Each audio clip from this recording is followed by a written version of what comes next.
마태복음 14장 22절에서 36절까지의 말씀.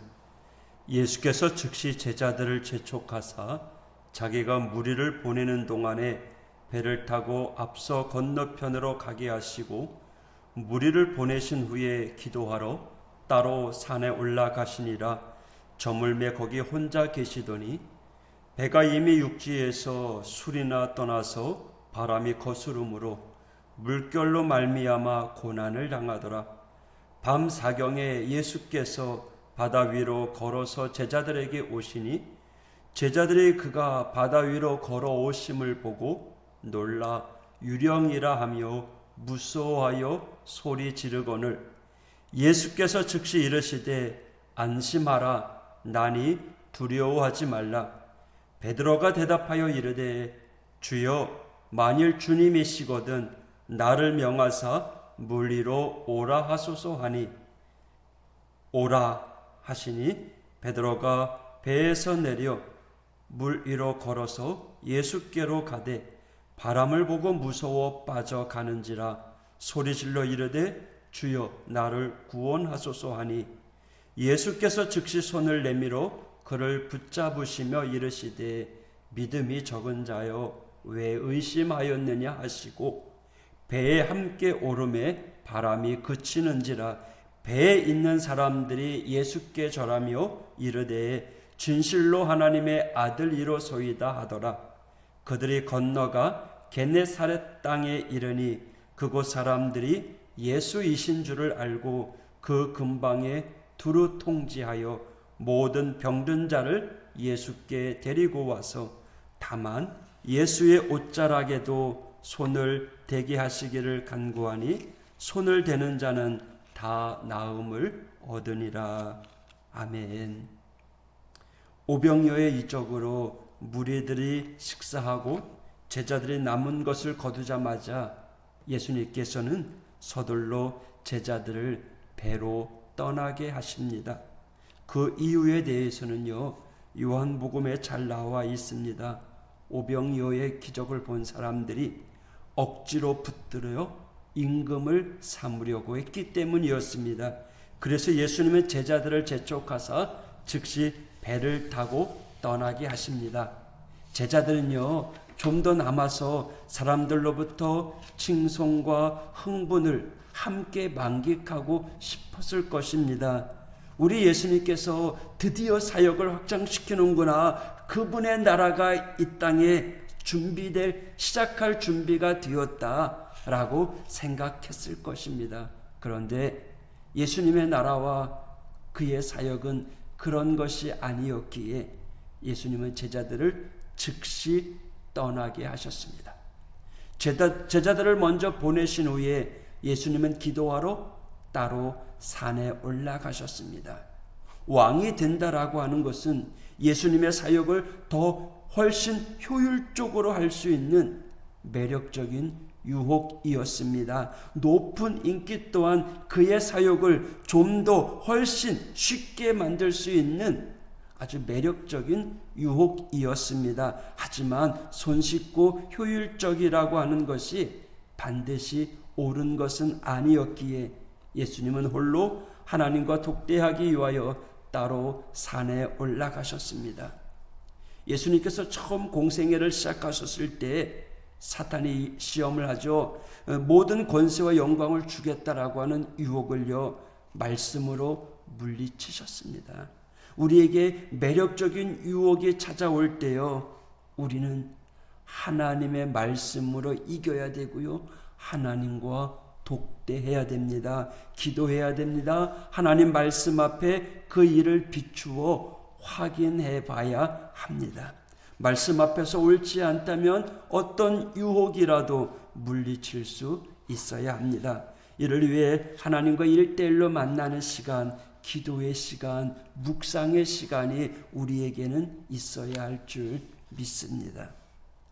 제자들은요 예수님의 명령을 따라 배를 타고 바다에 나갔습니다. 주님의 명령을 따라 나간 길이라면 그 길은 평탄한 길이요 축복의 길이 되어야 하는 게 맞는 말일 것 같지만 하지만 주님의 명령을 따랐던 제자들은요 풍랑을 만납니다. 성경의 표현을 그대로 한다면 바람이 거스름으로 물결로 말미암아 고난을 당하더라. 우리의 인생이 주님의 뜻을 따라 산다고 할지라도요, 세상에 풍랑이 찾아올 때가 있습니다. 세상의 물결이 우리를 거슬러 우리가 고난 당할 때도 있음을 알아야 하는 겁니다. 하지만 주님은요, 고난 당하는 제자들을 그냥 방치하지 않으셨습니다. 자연적인 능력을 발휘하셨어요. 바다 위를 걸어 제자들에게 오셨습니다. 그리고 풍랑을 잠잠케 하시며 두려워하는 제자들에게 안심하라, 나니 두려워하지 말라 말씀하셨습니다. 우리 주님은요, 자신의 뜻을 따르는 사람, 주님의 나라와 의를 구하는 사람, 그것을 위해서 고난을 감수하는 사람들 그냥 놔두지 않습니다. 반드시 찾아가시고 안심시켜 주시고 돌보아 주시는 분이십니다. 할렐루야. 주님은요, 찾아오시고 안심시켜 주시고 돌보아 주십니다. 또한 우리가 오늘 본문에서 살펴보아야 될 것이 있는데요, 예수님이 무리를 걸어오신 때가 언제인 줄 아십니까? 25절에 보니까 밤 사경이라고 되어 있습니다. 밤 사경이라면요, 새벽 3시에서 6시 사이를 말하는 겁니다.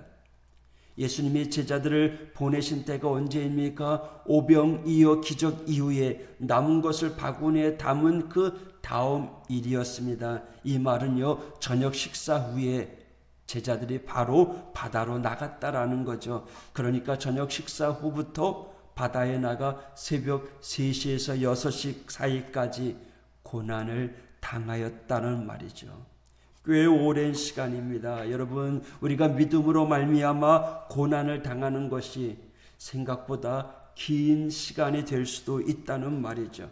주님을 위해 나아가는 그 길, 주님의 말씀에 순종하는 그 길이 때로는 고난의 길이 될 수 있습니다. 그 고난이 좀 길어져서 견디기 힘든 시간이 될 수도 있어요. 하지만 그 모든 것을 넘어서는 인내의 믿음, 우리에게 있어야 할 줄 믿습니다.